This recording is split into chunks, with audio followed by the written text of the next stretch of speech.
Hi there, this is going to be a video about our solar panels, our Tesla Powerwall and our Immersun, and how we're looking forward to getting an electric car very shortly. And probably behind me now you can see our solar panels sitting on the roof, and we'll wander up there and just have a closer look at them in just a moment.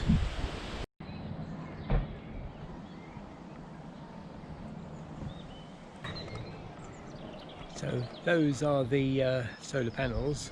There are 5 down there, and then up here, which hopefully you can see, are another 11. So we had 16 solar panels installed, and they've been working extremely well, the panels themselves. For all the time that we've had them, we've had no problems with the panels. They may just be beginning to get a bit less efficient than they were. They're still doing okay, as we'll probably see a little later. So those are the solar panels, and they connect down to our inverter. So this is the inverter. It's made by a company called A4, and it's not really very much to say. It's got a little panel down here which you can see things on, such as how much is being produced and what the voltages are, etc. It's actually our second inverter. The first one was installed in the loft, and this is kind of important.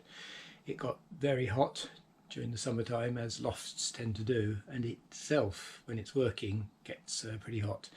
And I think that led to a failure of the inverter after about 5 or 6 years. We had a couple of problems with it, and in the end we decided that it was a bad place to put an inverter, and so we asked, when we had to have a replacement, we asked for it to be moved down to here, which is a much more sensible place, which is a cool garage, and we haven't had any problems. We've had this inverter for a couple of years now, I think. The job of the inverter is to convert the DC electricity which the panels produce into AC, which is what a house uses. And the wires actually come into this place here. We've got some big hefty wires coming down here, which this one comes from the solar panels on the roof. These are some isolators to make sure it can be all turned off, and then it runs into the rest of the system here, which I'll explain in a moment. So this is a diagram of the system which the installers left us. It's got the panels here, which is not exactly right because we got 5 and 11, but it comes to the same number, 16.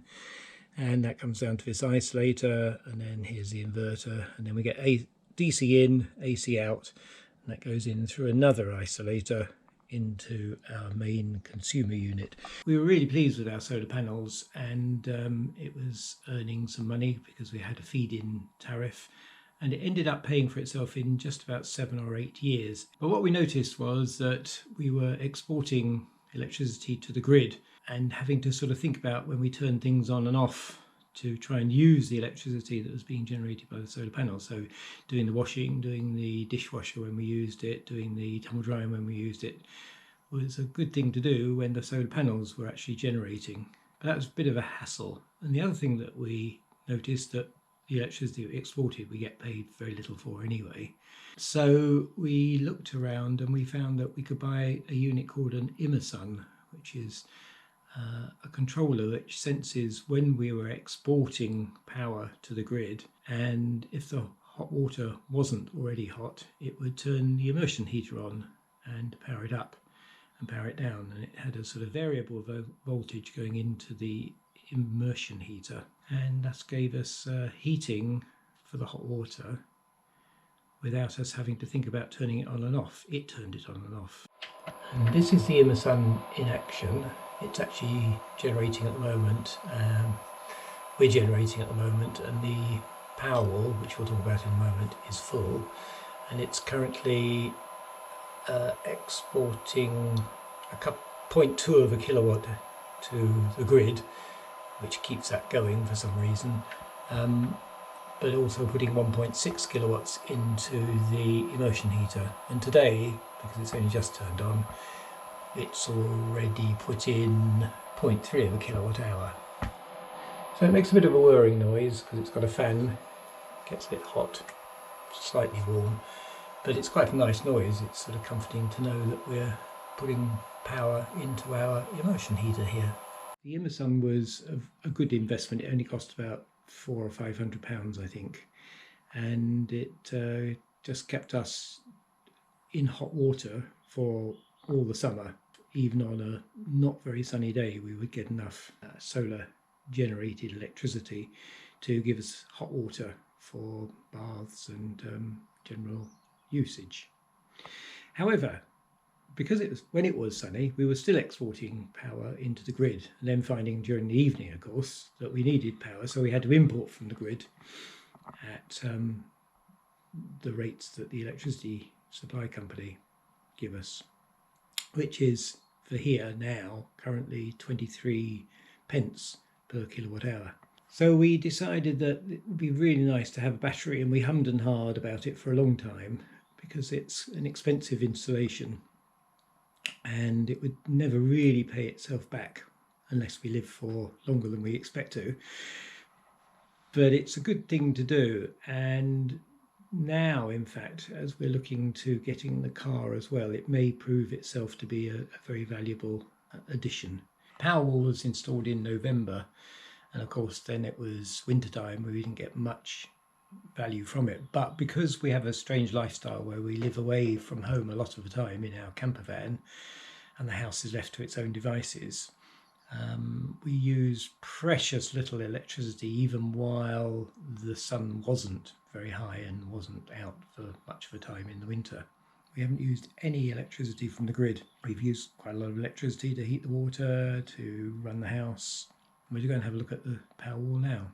So this is the Tesla Powerwall, which is really a box here containing a whole load of batteries.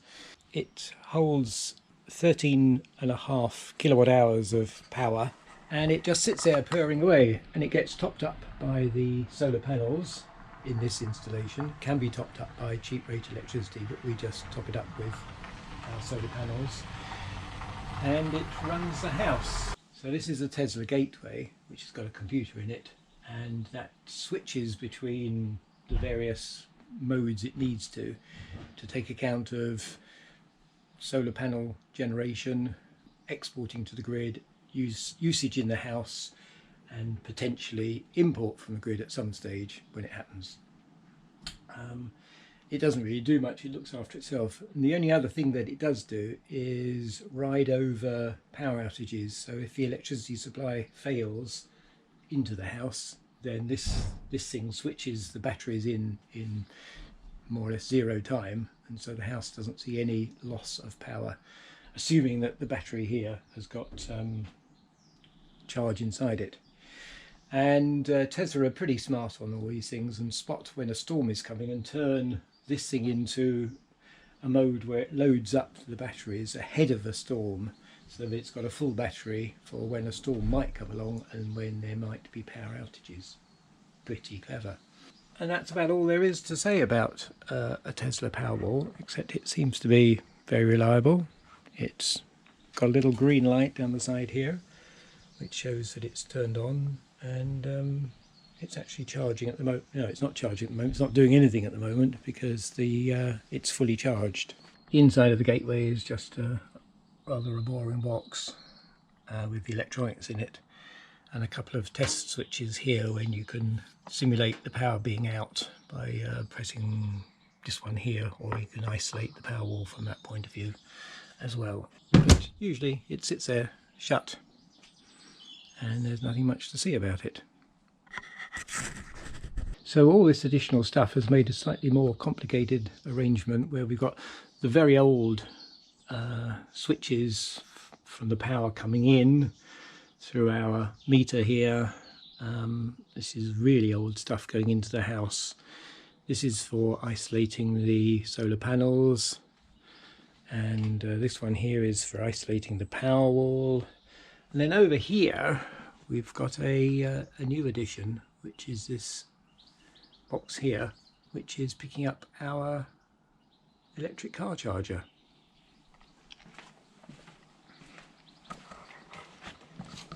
And the electric car charger here is sitting there waiting for a car to charge.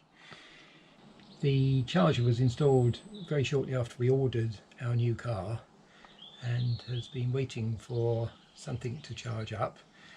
It was very efficiently put in by these people, BP Chargemaster, and we just need the car now, which has been held up due to the coronavirus. So that's a brief tour around our electrical stuff, and it keeps us amused, and it will pay for itself if we keep on using it, as we probably will more and more as we get the electric car and we've got all the other bits and pieces running pretty smoothly now.